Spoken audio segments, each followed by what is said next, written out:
Olá, sejam muito bem-vindos ao canal Liberaudiolivro. Eu sou a Giovana e hoje vou ler os capítulos 72 a 78 do clássico Dom Casmurro, de Machado de Assis. Vamos à leitura.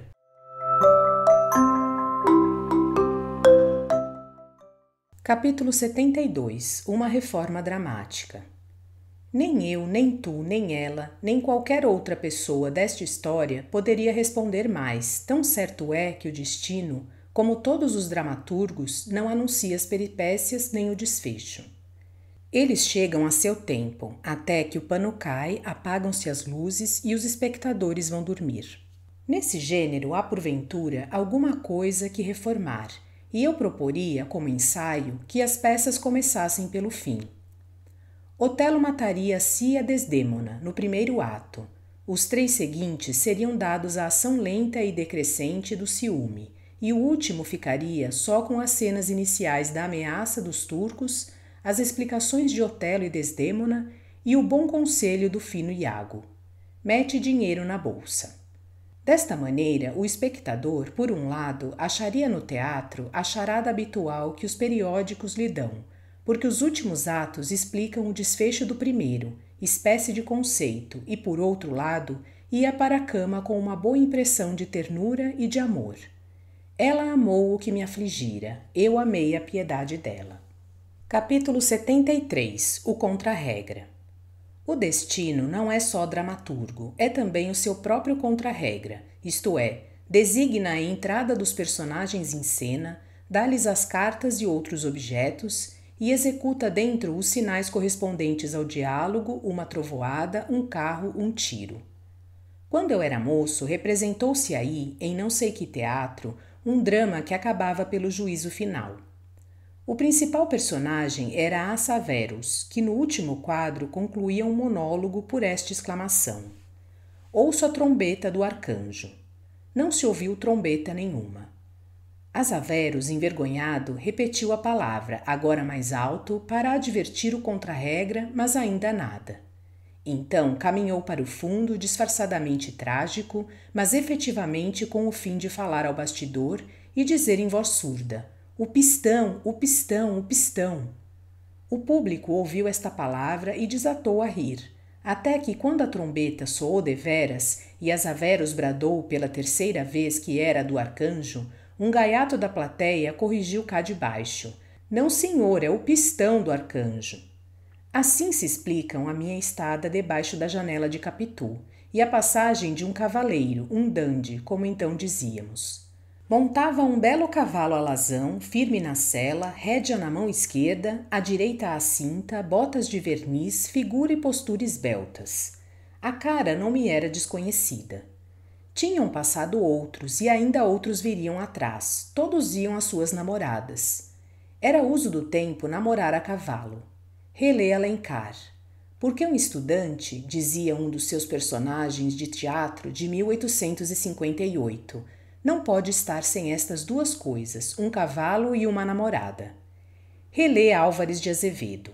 Uma das suas poesias é destinada a contar, 1851, que residia em Catumbi e, para ver a namorada no catete, alugara um cavalo por 3.000 réis.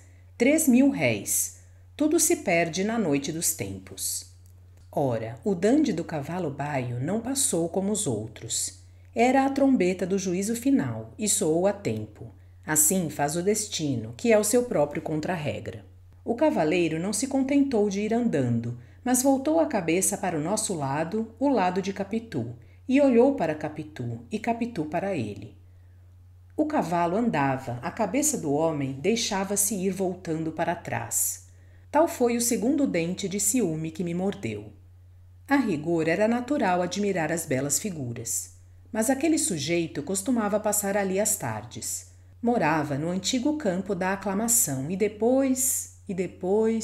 Vão lá raciocinar com um coração de brasa como era o meu. Nem disse nada a Capitu.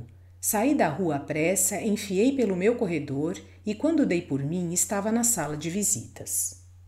Capítulo 74 – A Presilha. Na sala de visitas, tio Cosme e José Dias conversavam, um sentado, outro andando e parando. A vista de José Dias lembrou-me o que ele me dissera no seminário. Aquilo, enquanto não pegar algum peralta da vizinhança que case com ela, era certamente alusão ao cavaleiro. Tal recordação agravou a impressão que eu trazia da rua. Mas não seria essa palavra inconscientemente guardada que me dispôs a crer na malícia dos seus olhares? A vontade que tive foi pegar em José Dias pela gola, levá-lo ao corredor e perguntar-lhe se falara de verdade ou por hipótese. Mas José Dias, que parara ao ver-me entrar, continuou a andar e a falar. Eu, impaciente, queria ir à casa ao pé.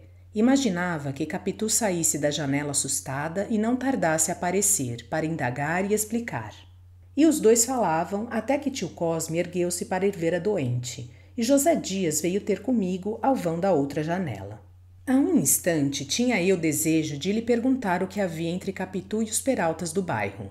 Agora, imaginando que vinha justamente dizer-mo, fiquei com medo de ouvi-lo. Quis tapar-lhe a boca. José Dias viu no meu rosto algum sinal diferente da expressão habitual e perguntou-me com interesse: "Que é, Bentinho?" Para não fitá-lo, deixei cair os olhos. Os olhos caindo, viram que uma das presilhas das calças do agregado estava desabotoada, e como ele insistisse em saber o que é que eu tinha, respondi apontando com o dedo: "Olhe a presilha, abotoe a presilha." José Dias inclinou-se, eu saí correndo. Capítulo 75. O desespero. Escapei ao agregado, escapei à minha mãe não indo ao quarto dela, mas não escapei a mim mesmo. Corri ao meu quarto e entrei atrás de mim. Eu falava-me, eu perseguia-me, eu atirava-me à cama e rolava comigo, e chorava e abafava os soluços com a ponta do lençol. Jurei não ir ver Capitu aquela tarde, nem nunca mais, e fazer-me padre de uma vez. Via-me já ordenado diante dela que choraria de arrependimento e me pediria perdão, mas eu, frio e sereno, não teria mais que desprezo, muito desprezo. Voltava-lhe as costas, chamava-lhe perversa. 2 vezes dei por mim mordendo os dentes, como se a tivesse entre eles.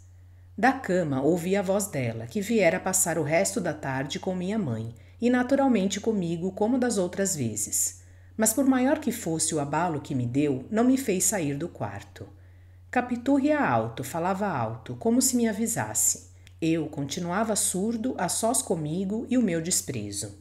A vontade que me dava era cravar-lhe as unhas no pescoço e enterrá-las bem até ver-lhe sair a vida com o sangue. Capítulo 76. Explicação. Ao fim de algum tempo estava sossegado, mas abatido. Como me achasse estirado na cama, com os olhos no teto, lembrou-me a recomendação que minha mãe fazia de me não deitar depois do jantar para evitar alguma congestão. Ergui-me de golpe, mas não saí do quarto. Capitu ria agora menos e falava mais baixo. Estaria aflita com a minha reclusão, mas nem por isso me abalou. Não ceei e dormi mal. Na manhã seguinte não estava melhor, estava diferente. A minha dor agora complicava-se do receio de haver ido além do que convinha, deixando de examinar o negócio. Posto que a cabeça me doesse um pouco, simulei maior incômodo com o fim de não ir ao seminário e falar a Capitu. Podia estar zangada comigo, podia não querer-me agora e preferir o cavaleiro. Quis resolver tudo, ouvi-la e julgá-la. Podia ser que tivesse defesa e explicação. Tinha ambas as coisas. Quando soube a causa da minha reclusão da véspera, disse-me que era grande injúria que lhe fazia.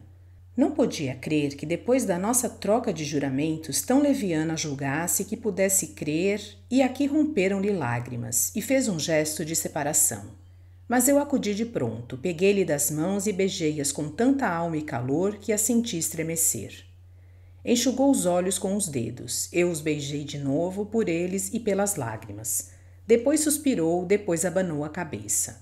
Confessou-me que não conhecia o rapaz, senão como os outros que ali passavam as tardes, a cavalo ou a pé. Se olhara para ele, era prova exatamente de não haver nada entre ambos. Se houvesse, era natural dissimular. E que poderia haver se ele vai casar? Concluiu. Vai casar? Ia casar, disse-me com quem? Com uma moça da Rua dos Barbonos. Esta razão quadrou-me mais que tudo, e ela o sentiu no meu gesto.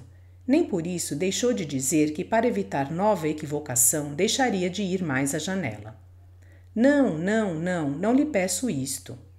Consentiu em retirar a promessa, mas fez outra, e foi que a primeira suspeita da minha parte tudo estaria dissolvido entre nós. Aceitei a ameaça e jurei que nunca a haveria de cumprir. Era a primeira suspeita e a última. Capítulo 77. Prazer das dores velhas. Contando aquela crise do meu amor adolescente, sinto uma coisa que não sei se explico bem, e é que as dores daquela quadra a tal ponto se espiritualizaram com o tempo que chegam a diluir-se no prazer. Não é claro isto, mas nem tudo é claro na vida ou nos livros. A verdade é que sinto um gosto particular em referir tal aborrecimento, quando é certo que ele me lembra outros que não quisera lembrar por nada. Capítulo 78. Segredo por segredo. De resto, naquele mesmo tempo, senti tal ou qual necessidade de contar a alguém o que se passava entre mim e Capitu. Não referi tudo, mas só uma parte, e foi Escobar que a recebeu. Quando voltei ao seminário na quarta-feira, achei-o inquieto. Disse-me que era sua intenção ir ver-me se eu me demorasse mais um dia em casa. Perguntava-me com interesse o que é que tivera e se estava bom de todo. Estou. Ouvia espetando-me os olhos. 3 dias depois disse que me estavam achando muito distraído. Era bom disfarçar o mais que pudesse. Ele, à sua parte, tinha razões para andar distraído também, mas buscava ficar atento. Então parece-lhe... Sim, você às vezes está que não ouve nada, olhando para ontem. Disfarce, Santiago. Tenho motivos. Creio, ninguém se distrai à toa. Escobar... Hesitei, ele esperou. Que é? Escobar, você é meu amigo, eu sou seu amigo também. Aqui ao seminário você é a pessoa que mais me tem entrado no coração, e lá fora, a não ser a gente da família, não tenho propriamente um amigo. Se eu disser a mesma coisa, retorquiu ele sorrindo, perde a graça. Parece que estou repetindo.